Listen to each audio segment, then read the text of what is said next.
किसी भी कंपनी के बारे में हो, वो बिना सोचे समझे जाने उसके काम के बारे में बिल्कुल भी उसके अंदर खरीदारी नहीं करनी है।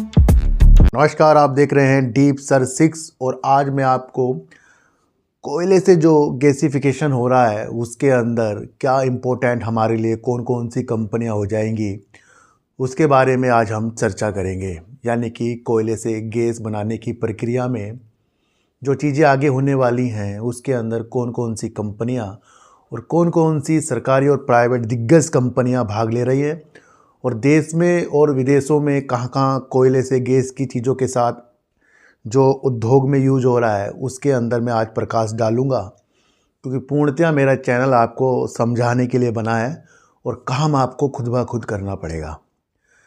आप जब भी किसी शेयरों को लोगे तो सबसे पहले उसके अंदर उसका काम तो समझोगे ना सर। आपको काम समझ में आएगा तभी आप आगे बढ़ोगे। आज से आज एक प्रण ले लो सर, कोई भी दोस्त आपका या कहीं से भी आपको कोई टिप्स मिलती है किसी भी कंपनी के बारे में हो, वो बिना सोचे समझे जाने उसके काम के बारे में बिल्कुल भी उसके अंदर खरीदारी नहीं करनी है। आज सुबह का मंत्र ये है, क्योंकि ये वीडियो मैं आज आपके लिए रात को कम से कम 12 बजे के बाद बना रहा हूँ और रात को इसको मैं अपलोड कर दूँगा और 6 बजे सुबह आपको मिलेगी।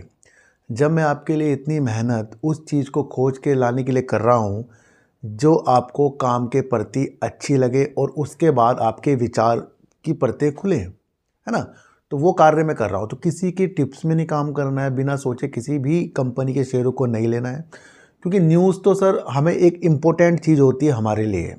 हमें पता कैसे लगेगा कि देश में क्या हो रहा है, विदेशों में क्या हो रहा है, तो न्यूज़ क्या हो गया, सबसे इम्पोर्टेंट हो गया, क्योंकि न्यूज़ से ही सब कुछ होगा। रिजल्ट ख़राब आया, न्यूज़ आई आपके पास, अडानी के कुछ ऊपर हुआ, न्यूज़ आई है, तो हर चीज़ आपको न्यूज़ इम्पोर्टेंट है। अब मसला क्या आ गया है, कोयले से गैस बनाने के लिए सरकार द्वारा प्रस्ताव को मंजूरी दी गई है। अब सरकार चाह रही है कि किसी तरीके से वो कोयले से गैस बनाकर उसके लिए वो बिजली जैसी चीज़ों में यूज कर सके। तो एक इम्पोर्टेंट हमारे लिए हो गया। पहले ये कई बार यहाँ पर हो चुका है, वो बंद हो चुका है।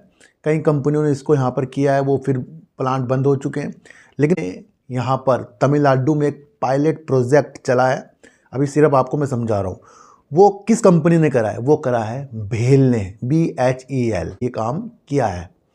तो आपको समझना है कि 6.2 मेगावाट की ही बिजली इससे रहा है। तो ये पायलट प्रोजेक्ट है। जब इस तरीके के प्रोजेक्ट चलते हैं तो वो आगे और बढ़ेंगे।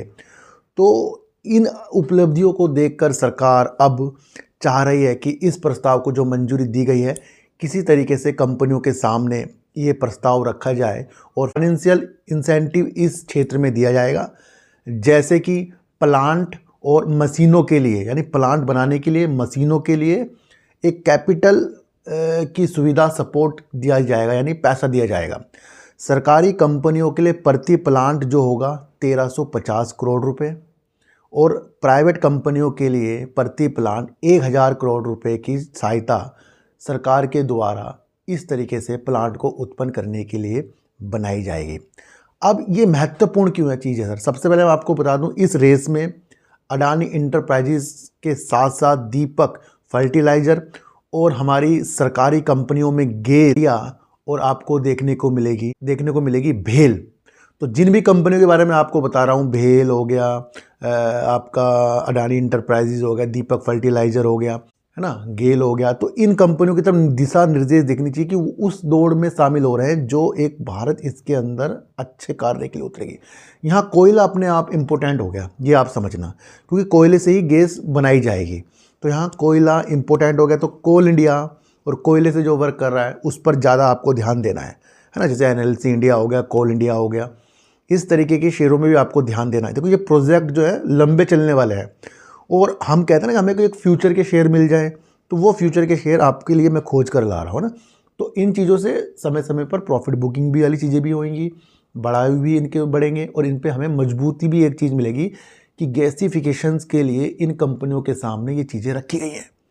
और ये मैं आपको बताऊँ, सरकारी कंपनी जो 3 मैंने आपको बताई, गेल, भेल और आपका, इनके लिए पहले ही करार हो चुका है। तो ये इम्पोर्टेंट है। बाकी जो कंपनियां उनके लिए ये चीज़ें देखी जाएंगी, कौन कौन सी जो दिग्गज कंपनियां हैं इसके अंदर भाग लेगी। लेकिन मंशा ये है कि गैसिफिकेशन के लिए यहाँ चीज़ें हो गई हैं। अब आप एक चीज़ समझो कि अभी वर्ल्ड में कौन सबसे ज़्यादा इसको यूज करता है, यानी गैस जो कोयले से गैस बनाता है कौन यूज करता है? सबसे ज़्यादा करता है चीन, और दूसरे नंबर पे आता है जापान, और वर्ल्ड की अर्थव्यवस्था सबसे बड़ा जो है अमेरिका, वो ना के बराबर करता है। चीन जो इस तरीके से गैस बनाता है वो अपने कई उद्योग में इसको शामिल करता है, कई उद्योग में इसका फ़ायदा ले रहा है। जापान अभी फ़िलहाल इससे वो बिजली उत्पन्न कर रहा है। तो मैंने आपको एथेनॉल भी बताया, अमोनिया भी बताया और मेथनॉल भी बताया, और बिजली पावर। तो हमारा जो देश है वैसे ही आपको पता है पावर के सेक्टर में एथेनॉल के चीज़ों के साथ अलग अलग चीज़ों के साथ उतर रहा है। तो अब कोल गैसिफिकेशन के लिए चीज़ें हो गई हैं। ये बहुत इंपॉर्टेंट न्यूज़ मैं आपको बता रहा हूँ। इनके ऊपर अडानी इंटरप्राइजेज यानी अडानी ग्रुप हो गया आपका, दीपक फर्टिलाइजर अभी वो होगा तो बाद की बात है, लेकिन गेल और आपका भेल, और भेल आपके लिए पहले है। तो ये दूर की चीज़ें हमें अब पता लग गई इस न्यूज़ के माध्यम से। छोटी न्यूज़ नहीं है, क्योंकि चीन इसमें सबसे बड़ा महारथी है, जापान बिजली उत्पन्न कर रहा है, और हमारा देश भी कई कई चीज़ों में इसको उत्पन्न करेगा, और इसके लिए इंसेंटिव की सुविधा भी सरकार के द्वारा दी जा रही है। जब किसी क्षेत्र को बढ़ाने के लिए सरकार ही उसके अंदर PLI स्कीम, इंसेंटिव, प्रोत्साहन करे, तो वो जो वर्क हो रहा है वो हमारे लिए इम्पोर्टेंट हो गया भाई साहब, है ना। सरकार कर रही है तो हमारे लिए इम्पोर्टेंट हो गया। तो ये एक दिशा होती है शेयर मार्केट की देखने की।